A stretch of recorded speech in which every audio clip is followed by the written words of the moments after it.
All right, guys, we're back at the Bentley. We're gonna go meet Anthony. He's outside waiting for us. Let's go. My man, how are you?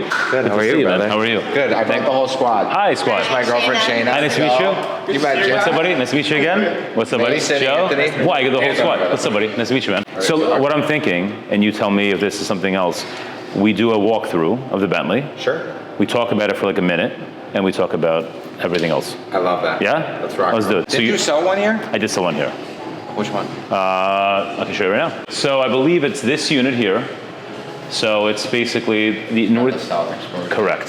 So he paid 8.6, beautiful unit, and he is going to be moving in with his beautiful wife in 27. Awesome. So Congrats hopefully we can that. sell. Yeah, hopefully we can sell another one after we do this video. Absolutely. But multiple. Multiple, exactly. But I love the building. So obviously the 4-car garage, which you can't, other than the Porsche, this is the next best thing. All right, so this is obviously where the elevators would be. You come in, you see this beautiful pool, and it's that panty dropper foyer. Yeah. And then you come inside, right? And then we're here. Hey, and this is our team. Hi. This is Loretta, and this is Bailey. Hi, Bailey. I'm stuck behind the couch. Anthony. Nice to meet you. Pleasure. Ridiculous appliances, this movable island. Yeah. This way. Yeah. We just did a video with it. Yeah. This is sweet, dude. This is sweet, and then you the obviously button, put the button. I love the button. Yeah. That's sick. Yeah. Amazing. So the thing is, like these finishes. I mean, Aquilina, I love it, but you don't get this at Aquilina. Like this type of, it's a very Not the sexy. tacky stuff. No, and then you're sitting in your kitchen watching your car collection or the beach. So it's really what's more important to you. I guess when you're that rich, you can pick and choose. And then you have the terrace. That's huge too. So that's why I'm not sure what's. Isn't it almost like 3,000 square feet? Yeah, I think it's just under or 3,000, something to that effect. But yeah, Your own little pool. Correct, yeah. But so this is the kitchen, and then obviously there's 3 bedrooms. I think we should look at the master. Yes. So this is the master. Wall of windows, exit to the terrace. It's Diamond cut pattern. diamond cut pattern, very Dubai style. Yeah, I love coming back here. I think I've been here every time I come to Miami, because we have a place at the Real.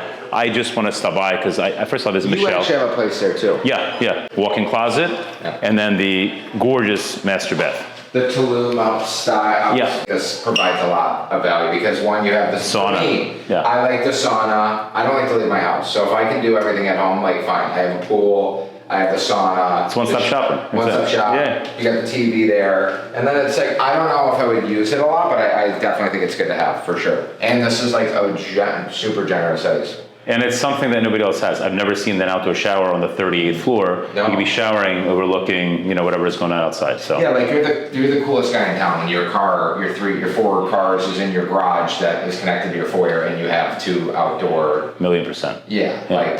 And you have a pool on your terrace. Yeah. You're the coolest guy around. Hopefully, after we do our podcast, we can talk more about it, and we can help Michelle sell another one or 2 or multiple. All right, we are here at the Bentley Residences in Sunny Isles, Miami, with the Boom Room Unfiltered, Episode 9, with Loretta Stark and a very special guest, Anthony Nucci. So, Anthony, welcome. Before we even get started, I am a big fan. Like, genuinely, no bullshit.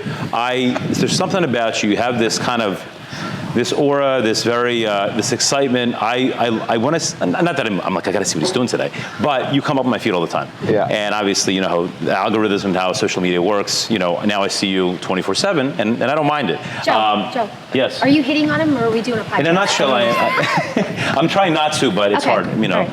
But again, I'm a big fan, and I like what you've accomplished. And your story, from what I know of it, is very new. Like, you made your way to Florida only a couple of years ago.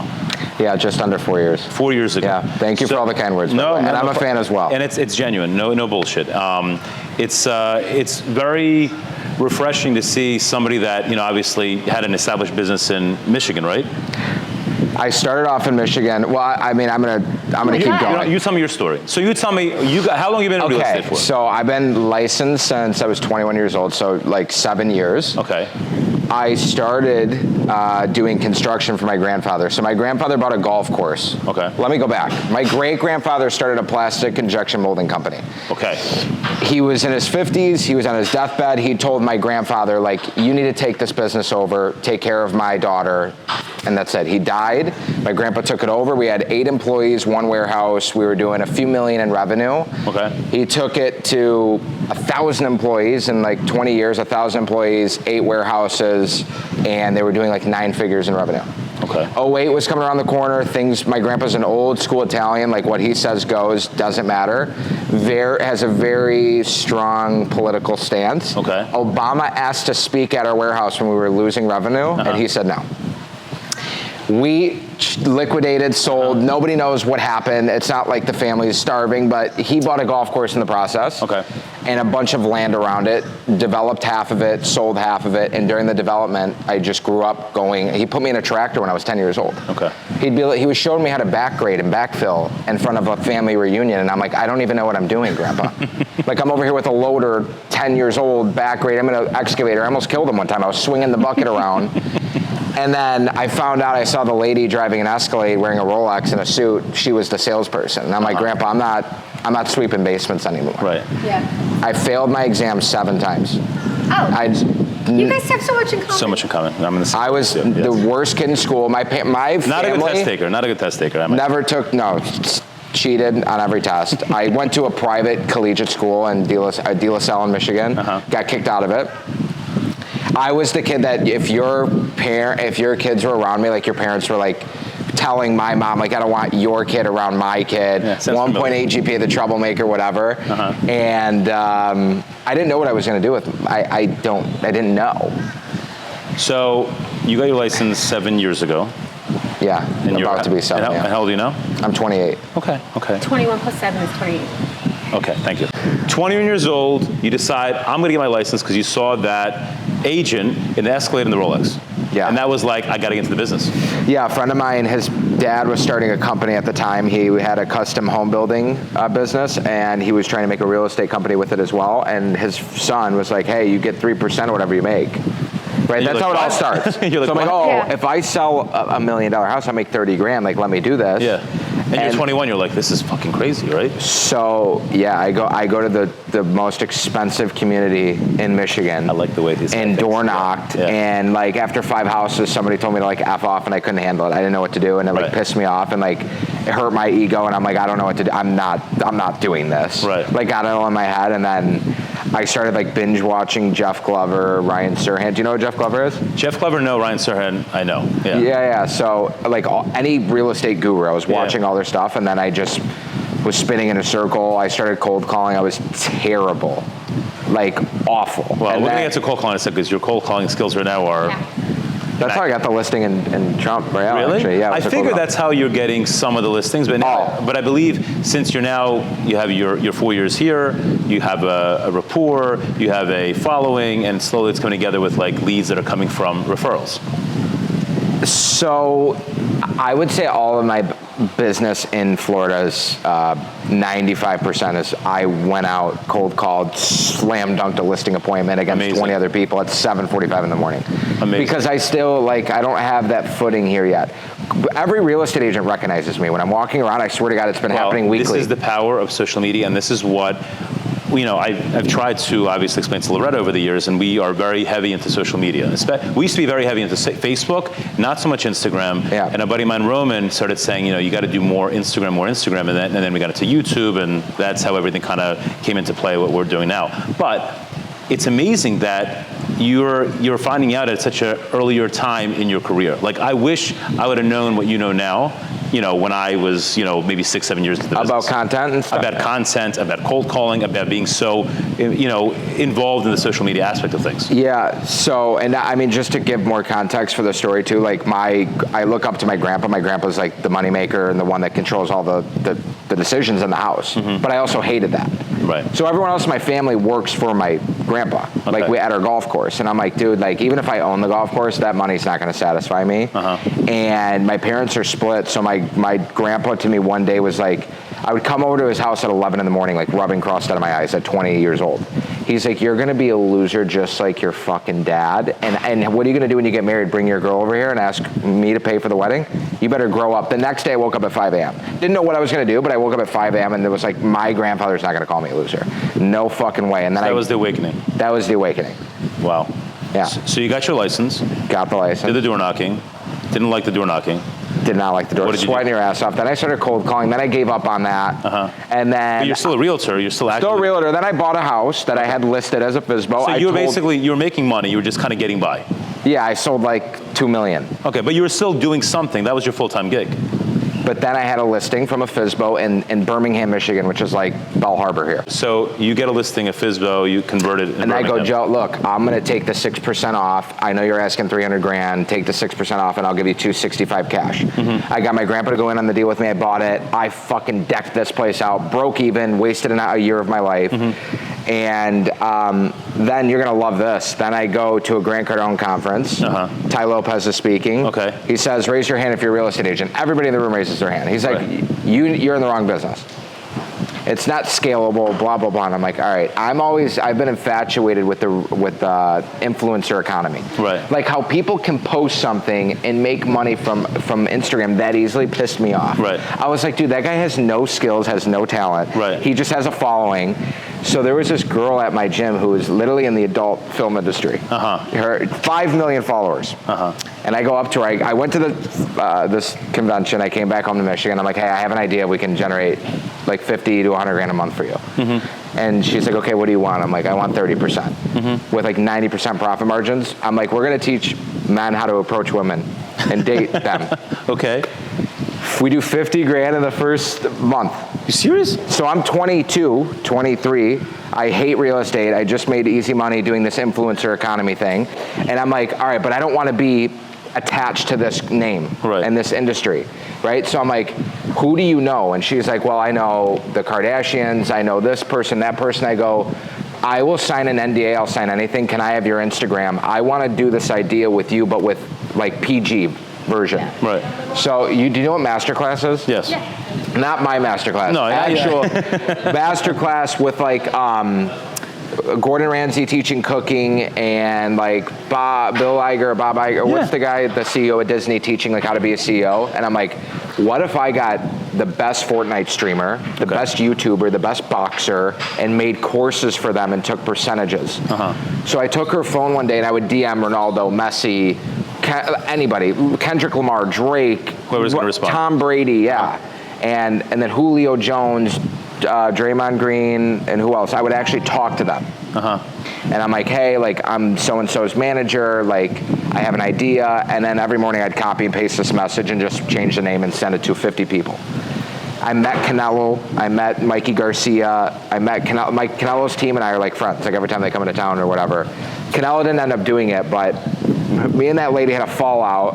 I thought my life was over because I'm like, dude, I'm not gonna go back to selling $200,000 houses when I just talked to the best basketball player in the fucking universe. I'm done with Michigan, I'm done with this bullshit, I'm done with everybody around me, all small-minded, and my whole family was even negative. They're like, you're not gonna make it in Florida. My grandpa's like, the Jews got it on lock, Anthony, you ain't gonna tap into that market. So you swear my grandpa said that to me. So you're 23 years old. 23, yeah. 23, and you're basically like, what the fuck? Why Florida?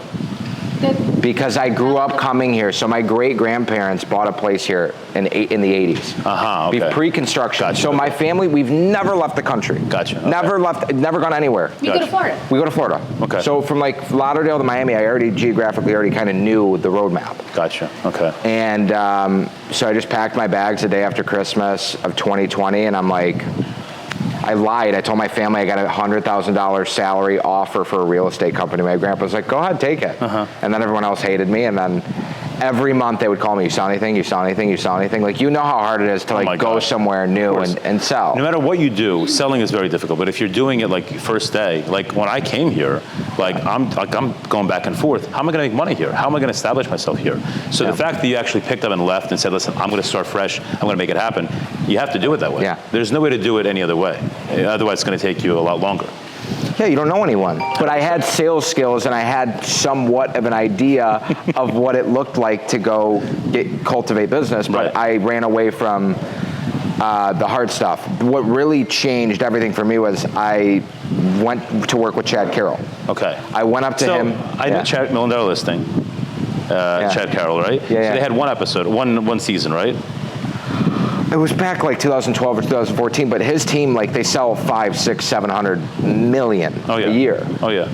So I went over there, and everybody cold called. Like, if you walked in the office, other than to grab a water, you didn't do anything for 2 minutes, he would look at you and go, why are you not cold calling? Why are you not cold calling? He's like, you're gonna cold call 8 hours a day. And I'm like, fuck that, dude. And then the next day, I'm like, all right, fine, I'll do it. He made me role play. This is what happened. This is the awakening of Nucci. Ready? Okay, I want to hear this. Yes. So everyone in the room was younger than me. And they're all selling 4 to 10 million, 20 million a year. They go, all right, Nucci, role play. Andreas is his name. He goes, all right, go ahead. I'm like, ring, ring. He's like, hey. I'm like, hey, Andreas, it's Anthony. He goes, not interested. And I could not get past it. I went home, dude. I fucking took my Xbox. I used to play it every night. I threw it in the closet. I was pacing around in my living room, watching myself, recording myself, role playing. Next day, I'm like, Chad, I'm ready. Then he's like, yeah, I got to talk to my wife. Got fucked up on that. Went home, same thing. Just pacing. And I'm like, dude, I am not being humbled. Fuck no. By people that are younger than me. By the way, those kids all follow me and use my exact script. I see it pop up on TikTok. They all would make fun of me, and they try to. Listen, proof is in the pudding. You know, you made it happen. So. Well, I'm in the seat, not them, right? That's right. So tell me this. How do you juggle, because I'm trying to juggle it myself, a multi-state, where are you licensed? You're licensed I'm licensed in Michigan. So I kind of walked away from Michigan. Like, I have a couple ride or die clients, but it's mostly here. Okay. So just here in Florida. Florida and Michigan, that's it. Yeah. Not anywhere else. No, I promote that, like, I'll help you in New York and California and stuff because we have Elliman. Right. But because I thought that'd be cooler on a business card, but it's like, no, if you're the expert in one area. Stick to that area. Yeah, like Dina only stays in one zip code. Okay. Because I was thinking, like, how do you, because I'm trying to juggle Pennsylvania and Florida. And once I put too much emphasis on Florida, I lose a little bit of Pennsylvania. So you have to be very even keel, and I do Jersey as well. So you don't want to, oh, this guy's too busy in Florida. He's not, hard. You know, I can't do business with him. But you're also doing a lot more volume, and you're, what are you, 4th in the country for your We're 5th in the country. Wow. For Remax.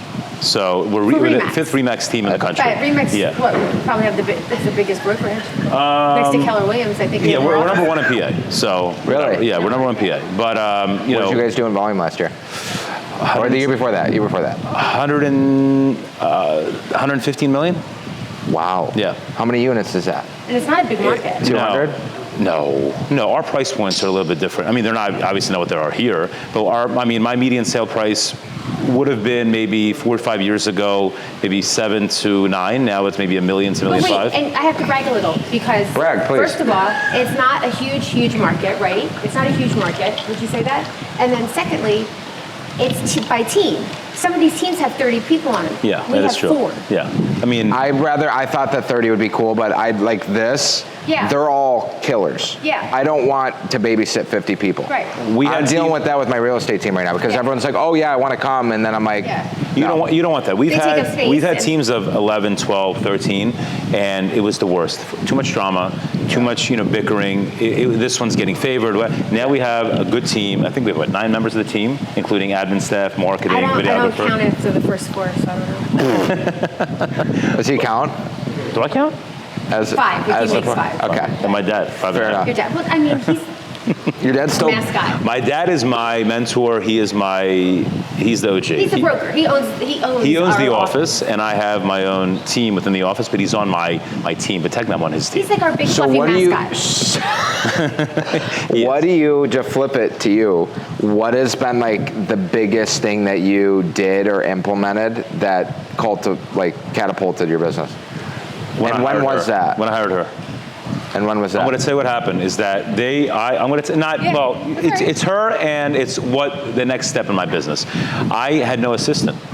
And it was 2013, 2012? It was 2013. I literally was underwater. I was busy. It was just me. Yeah. I had a couple of people that worked on the team. Nothing ever worked out. It was just me. And finally, I reached out to a very heavy hitter agent, Mike McCann, in the city, in Philly. And I called him, I said, listen, I need your assistance. You're the man, literally.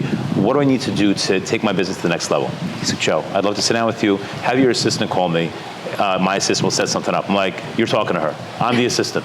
He's like, you don't have an assistant and you do what you do now? I'm like, I have nobody. I'm by myself. He's like, Joe, hire an assistant. You need an assistant. Yeah. I put a Craigslist ad. Shit you not, that day. And I had just moved back home. She just moved back from Texas. Texas. I was had in Texas for 10 15 years. applications, and I met her. She was my very first applicant at Dunkin' Donuts in my area, and I had like all these resumes. And she said, "What's that?" I'm like, "It's my resume." He's like, "Resumes?" She's like, "Tear them all apart." He's like, "Tear them all up." He's like, "You're gonna hire me right now." It's the best thing you ever did. I'm like, okay, let's try this. That's what you said. And I hired her on the spot, and she became my assistant. And literally 6 months later, she's like, Joe, I need to sell. I can't. 3 months later? Yeah. 3 months, I need to sell. You don't know because you were always on vacation, but it was 3. I was. So literally, I hired her. She was my assistant, and 3 months later, she became my top producer.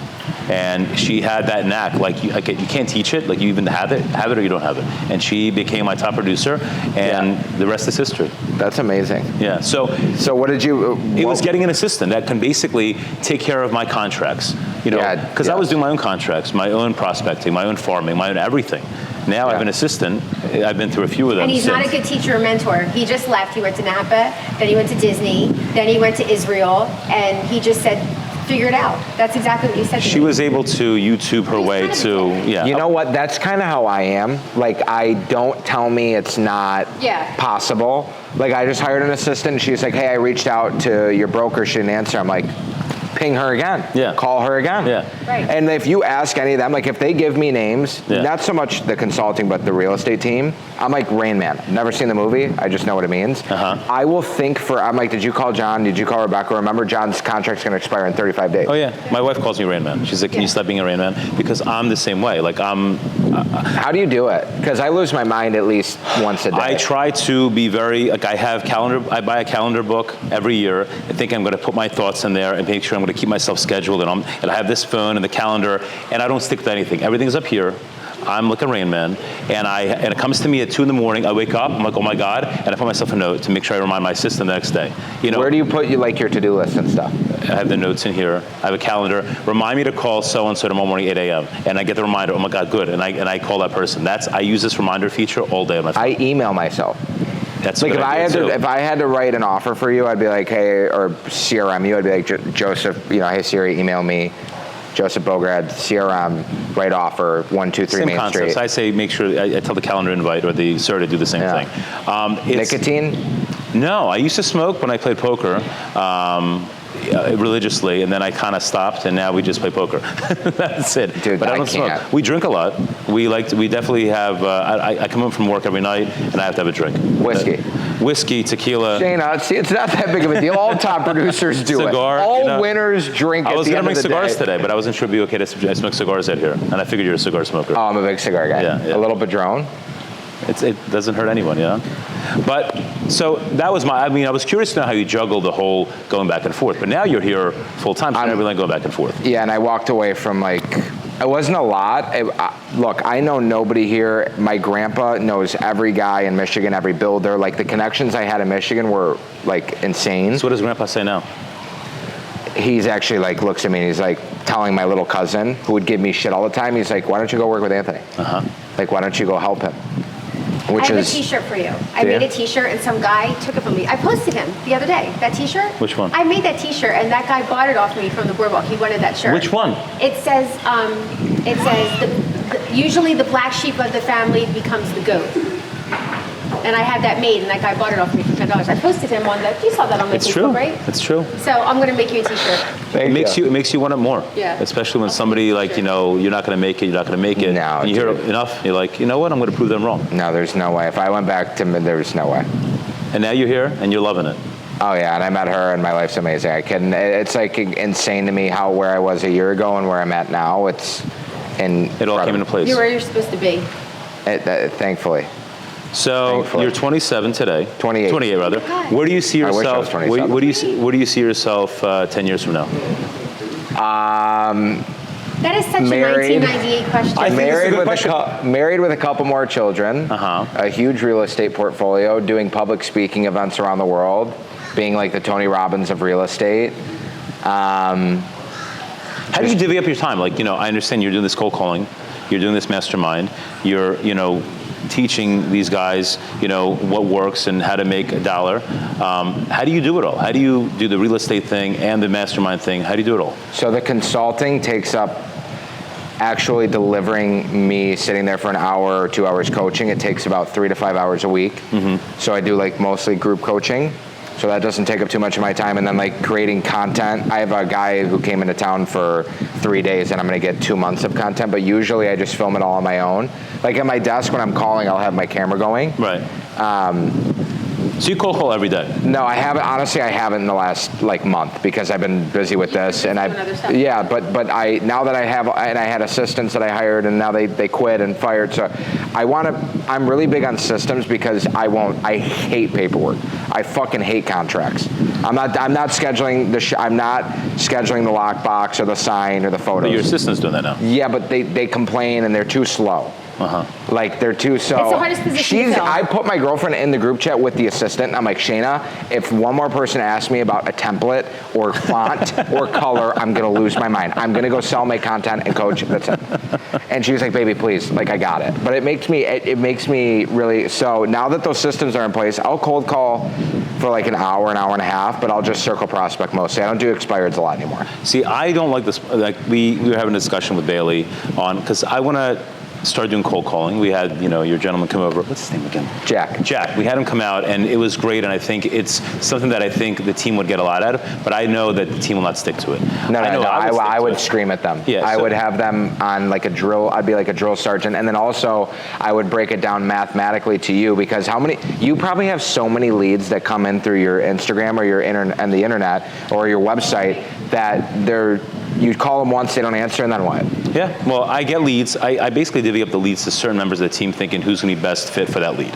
And my problem, and because we're so busy, is I don't follow up with that agent. How did that lead? What happened to that lead? Did I do anything like that? And including you. I give her a lead. I don't follow up with her. I know that she's going to get it done. I'm assuming it's going to get done. And typically, if something happens with it, I text them. Yeah. Yeah. But you have a lot of trust in her, and that's the problem. The biggest thing is you have to trust because for me, if I give you the job, I don't want to double back. I want to have to ask. Just let me know when it's finished. Well, we're dead. We're dead. Well, my issue is that we don't follow up. And that's my biggest issue. And I do that. Listen, I have probably a dozen leads in the last couple of weeks. People call me. I want to look at this house, that house. Let's get something together. Get me an auto search. And a lot of times I do follow up, but sometimes it gets lost in the cracks. And I talk to my assistant, and she's very good about it. But I forget. And that's why I need to do these notifications, these reminders. But I'm very poor with following up. And I think that's a very, very big issue that my business is facing. I think that's one thing that if I could change, it would be the follow-up process. What was the feedback when Jack came over there? I know you. I think I was the only one that was like, we should. Because I work for Xerox. I'll cold call all day long. The problem is I would cold call. We talk about with Bailey I would love to say once a week, I should sit down for an hour or two and do some cold calling. The problem is that I need to find the time to do it. As soon as you have the schedule, all of a sudden something comes up, and I put it to the back burner, and we don't do it. Yeah. I finally got our team meeting that we have every Monday, and I'm pretty consistent with that. It's been about 3 months of team meetings, and I'm good with that. But I'm not. Something always happens. You know how it happens. You get a call in the morning. I got a listing appointment here. You're going to drop everything to go to a listing appointment. Yeah, of course. But I want to do that cold calling, and I think the team would benefit from doing it. The problem is that they need that extra push, and I'm not there to do that pushing. Yeah. That's what the way we operate is, because a lot of feedback from the past was I only talk to you twice a week, right? Mm-hmm. Now it's 3 times a week because there's a call on Tuesday in the morning, then there's a call on Tuesday at night, and then Thursday at night. Okay. And then there's a whole community that they go into like a Discord chat and they'll live cold call together so they keep their spirits high, they motivate each other. I make everybody on the first class email me all their goals. And so that way, it's not even for me to review it. It's for you to write it down. It's the responsibility. And I know when I ask 40 people to do it, only 10 do it. Right. Like last night, I asked everybody to do it. It was the first call because we started October's. I had 13 out of 42 people emailed me. How many people are in the masterclass right now? 42, but I have 500 in the Discord. And how many of them every month is a new class? So you can join, like let's say you joined last month, September 10th. You would be joining in the middle, so you would get into the Discord immediately. You would get on the weekly call Tuesday, every Tuesday. Then you'd wait. Now we changed it, so you can join in at any time. Gotcha. And you can do a month, 3 months, or 6 months. And then I have a little vault, a portal of like videos that I pre-recorded of like cold calling, handling objections, brand building, and blah, blah, blah, blah, blah. And then you also get scripts, and then you get, we host a role play session every day, 7 a.m., and then on Tuesday and Thursday, 7 a.m., 7 p.m.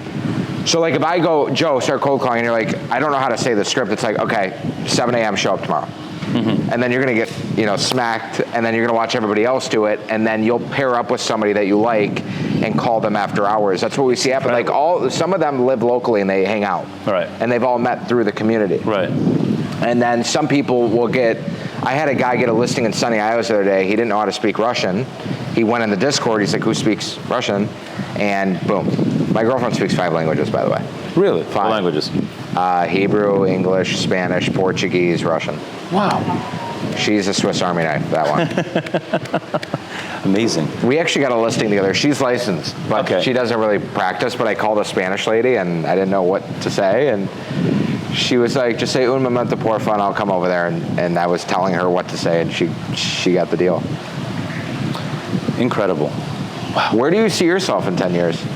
I see myself here with you. Hopefully. No, the plan for I'll drive you to the airport. I know you will. The plan for me is for the team to grow and to start being, in Jersey and Florida more. We're trying to make a presence in Jersey, down the shore in the Jersey market. Obviously, continue in Pennsylvania, but this is where I see myself. I have 3 kids. My twins are 15, going to be 16 next month. The little one just turned 11. They got some time left in school. Hopefully, one of them. They all want to go into real estate, so they say. So if one of them go to real estate, I'm sure they're going to want to be in real estate here. Yeah. And that'll be an easier, transition into Florida. But hopefully here. I'm 46 next month, or this month actually. You don't look it at all. Well, thank you. And one is mature. And hopefully Loretta will join me. I try to get her to get her license. Maybe you need to join Anthony's Mastermind class. We're working on it. Yeah? We need to get your license in here. It's a different vibe here. It's a different market. Yeah, it's here. different, and like you said, a lot of the agents are slow. They have this like European kind of like flow where it's beach, relax, don't call me before 9 a.m. But when you realize that, like Dana White made a video, this generation, like my generation or younger, if you're a savage just remotely, you'll stand out and get business because a lot of people don't work. They don't work hard or answer or I'll drop everything I'm doing on a Sunday to go accommodate a showing. That's the way things have to be. And even if I don't want to, and if it's it's the one Sunday I was planning on not working, whatever, it doesn't matter. Like you got to do what you have to do, and that's why we're successful. Yeah. Well, listen. Loretta, you have anything else for Mr. Nucci? No, you told me you wanted to ask all the important questions, and I acquiesced, so I have nothing to say now. Okay. You're done? We're done here? He's like, I'm asking all the good questions. Where do you live? You live in Aventura? No, I'm in Hollywood. You're in Hollywood, okay. Yeah. So are you focusing your attention more towards, this area? I want to target Golden Beach, like Eastern Shores, and then go into the islands soon, like Venetian, Star, Hibiscus, Palm. But that and grow the consulting. It's hard because it's like, what hat do I wear? I was going to say, Who's your right hand? Do you got a right hand? Aside of those 2 19-year-olds run the entire consulting business. Grant's 21. Shayna wears all hats. But if you ask them, like I just am really good at delegating, and it was hard for me because if you text me because I'm younger and I have that, like if my mom texts me and I don't respond in 2 minutes, she's like, really, you can't answer me? And I'm like, she's got to call 911. Yeah, because then. But if you understand when you're a leader and 20 people hit you at one time and you're at a listing appointment, you get out, I feel like overwhelmed. I'm like, holy shit, I just missed 2 or 3 calls. I have 25 text messages, and then you realize half of them figured it out on their own. Of course. So I tell them all the time, I'm like, if you guys have a question, if someone's signing up and they have to split it into 2 payments, or it's $1,500 and they only have $1,400, just don't ask me. Just make it happen. Make it happen, please. And don't tell me no. And don't tell me it's not possible. If we can fly a plane in the sky with 300 people in it, and we can build a fucking building like this with diamond cut windows and glass, and Elon Musk can charge your car from a fucking satellite. You know he can charge the car with it through like software. Right? My buddy has a Tesla. He ran out of battery. There was no chargers. They zapped 20%. Do not tell me you can't get a contract signed. I don't give a I don't care. You're wasting my time complaining and bitching and this. I had an assistant. She's like, if you want this done, email this email. If you want this done, email this email. I'm like, no. You're supposed to make my life easier. It's too complicated. Yeah, so that's it. Get it done. You have to get it done. Well, Get her done. Get her done. Get her done. You're from Michigan. Get her done. Get her done. What else do we have now? I'm overwhelmed. I think. Listen, there's a lot of information. I mean, Michelle, are you still there, Michelle? What was that? she wants a Bentley plug. I know. It's when my girlfriend wears those sunglasses. I just kind of want to spank somebody. Anyways. So where can we find Joseph Bograd on every single social media platform? On YouTube, we have on TikTok, we have on Instagram, we have on Facebook. Same handle, same name? Bograd Experience and Joseph Bograd on Facebook. Bograd Experience. Do you hear that? The Nucci Experience. I might have to like coin that. I like the Nucci. So one of my clients, maybe like 7-8 years ago, he basically just, I thank you for this experience. He's like, this has been really, truly a Bograd experience. And it just clicked.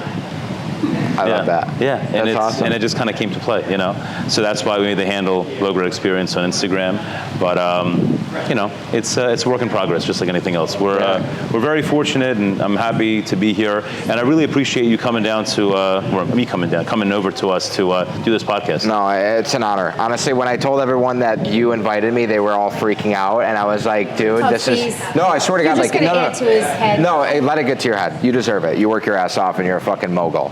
I want to have you next time. I want to host. Well, consider it done. I want to do. If we can reciprocate, make money together, you know, help each other out, help each other up. Dude, I'm your guy. When you're not here and you need something done, you can count on me. Okay. And if I have a lead that I'm going to send in any one of those northeastern little states, you're going to get. What? You're with Douglas Elliman, right? I'm with Douglas Elliman. So why Douglas Elliman? Can I ask this? Because because I just didn't feel confident cold calling with a smaller name or a different name. You needed the like backup. Respectfully, I couldn't call and say I'm with Remax in Miami. They wouldn't take me. So this is my question to you, because I have this conversation with my dad very often, because my dad, his whole claim to fame was his dream was to be a Remax realtor, let alone own a Remax agency. But nowadays, it's irrelevant who you're with. I think now it doesn't matter, because like Goldstein and like you, it doesn't matter. Like I get it done. Look at my track record. It doesn't matter what brokerage I'm with. So, but the thing is, I've lost some listings in my neck of the woods when they hear, oh, you're with Remax. Well, Remax doesn't sell houses like this. I'm like, guys, you're not hiring Remax. You're hiring me. Yeah. My umbrella's Remax. And I'm curious to know, if you go to a listing appointment here for a house in Golden Beach that's 7, 8, 9 million, are you going to get it if you're not with Douglas Elliman? I think it's a big, I think it's an internal objection. Right, because I was going to join Alex Goldstein. So funny thing is, I reached out to him too when I got my license. I was to do a pod.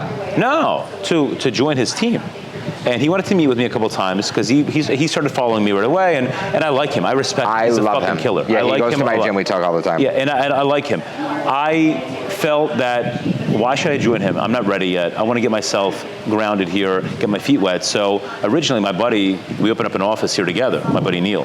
And he thought this was going to be, oh, Joe will do a deal here once. And all of a sudden I'm doing like 6, 7 deals. He said, Joe, I don't have an escrow account. Like, what the fuck do you want me to do right now? I'm like, he's like, Joe, just do your own thing. I'm not, then I was like, look, I have to hang my license somewhere. So I went to locations. So that my license with the locations to this day. But I wanted to open it here. Yeah, it's a locations. We'll talk. She got her broker's license too, because we have a massive plan. Okay. Because I'm teaching all these kids, they're putting up hundreds of millions of dollars. I'm not getting anything from it other than a one-time fee. So this is a thing that we've talked about. Why don't we take over Florida? We have to sit down and talk. We should talk, because I have some ideas, because I have an idea that we'll talk about after when we get off camera as well. It would only make logical sense, because where I'm at right now, they do nothing for me. And that'll conclude episode 9 of the Dirty Broom Raw Experience. What is it called? It was a true pleasure having you on the Boom Room Unfiltered. Episode 9. Seriously. I hope we can do some business together. I think we will. Loretta, I thank you also for joining us here. It's been a pleasure. And I thank you, Michelle. Go Italian. Thank you for having us here at the Bentley Michelle. Residences. I'm in charge. And that's it. Yes. Cut.